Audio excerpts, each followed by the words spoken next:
Hey everyone, and welcome to the channel. So today we get to take a look at the 2024 BMW M2. This model is finished off in Alpine White, and they have a starting MSRP at just over $63,000. Now we have a very performance-oriented and daily driver-friendly BMW coupe that has a lot to offer.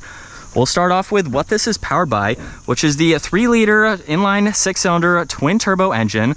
This model here is paired to the 6-speed manual, and this pumps out 453 horsepower, 406 pound-feet of torque sent to those rear wheels.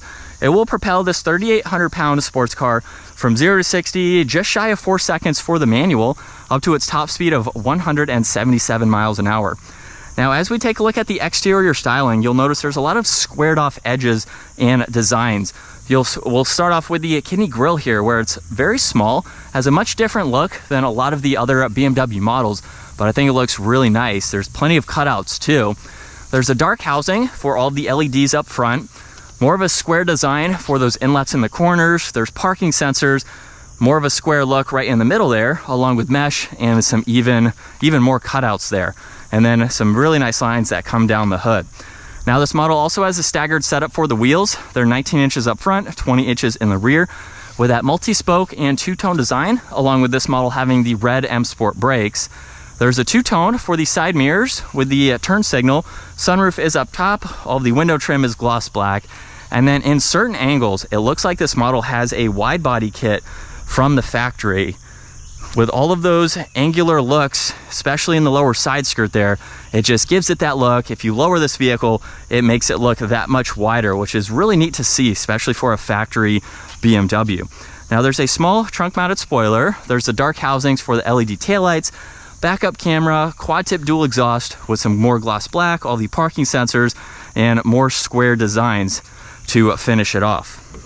Now you can use the button on the key fob or the one up underneath to gain access to the cargo space, where you have a decent amount of room. You can also fold down the back seats for even more storage, but for a two-doored vehicle, it's very practical. You could have this as a daily driver and have plenty of space. Now, as you just heard, the vehicle locked, so I just walk back up to it. It will automatically unlock with the correct setting. And then with this door panel here, it has a great design to it. There's a Harman Kardon audio, neat accent in the back there. There's memory seating adjustments, window controls, trunk release, more storage there. And then take a look at these bucket seats with the red and blue accents. These are power adjusting with the one manual control there.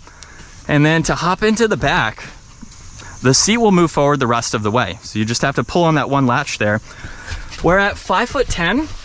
I wouldn't really want to be back here, but honestly, it's not all that bad. You do have a good bit of leg room. There's some climate vents, storage in the middle. There's an armrest. My head is just touching the headliner, so around town, it wouldn't be all that bad. You definitely wouldn't go on a road trip, but it's also really good for extra interior storage. So it makes it a great practical vehicle for its smaller size if you want a sports car to drive every day. Now we have the solid leather steering wheel with all the BMW colors. There's M1 and M2. You have volume and tuning, Bluetooth and voice commands, along with cruise control on that left side there. Let's start this up. Foot on the brake and the clutch, of course. And then to go through the digital gauge cluster, we can use this control on the right side of the steering wheel. So if I push on that, there's a bunch of content that we can scroll through just to monitor all of this information. And then you can also go into the head-up display. So once we get through this, you have 3 different settings to go through, just depending on the information that you would like to see. And then you can also change both of those by going into Sport or Track. So now we have a different layout for the gauge cluster there, as well as having the large tack for the head-up display. Now there's the headlight adjustments, one air vent. This model also has interior ambient lighting, so hopefully you'll be able to see that throughout. And then for the infotainment system, we have the home screen, where you have several widgets that you can go through and customize as needed.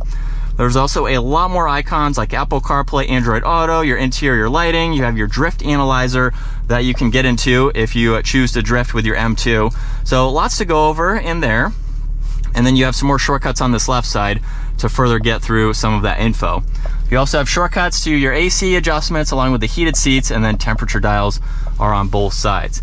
Now this model is carbon fiber and brushed aluminum. There's air vents in the middle, power and volume and tuning, some defrosters as well. You get a little bit of storage with cup holders and auxiliaries. And then to put this into reverse, simply push it all the way to the left and up, where you get the backup camera and those guidelines there. And then there's parking sensors, engine start stop. If you push on setup, this is how you can get into M1 and M2. So you can configure these as needed and have them set up and ready to go. M mode is just behind that, which I already showed. There's also the exhaust note button, and then you do have several shortcuts for that screen. So you don't have to use it as a touchscreen system, which is nice. There's your e-brake and traction control. Get a little bit of storage in the armrest, as well as in the glove box, of course. Garage door buttons are up top, and then there's dome lights and adjustments for the sunshade and the sunroof. And then surprisingly, a good bit of visibility. With those windows in the back there, you can easily see over both shoulders. And from second gear, here we go.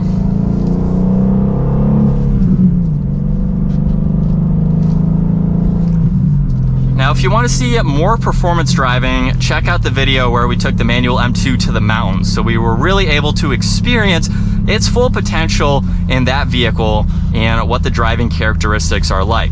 But for today's video, as we can automatically rev match through the downshifts there, you can go through all of the gears, which I know a lot of people do like to rev match themselves. I'm a fan of doing that as well, but sometimes it is fun to let the vehicle do some of that so you can focus on some other driving.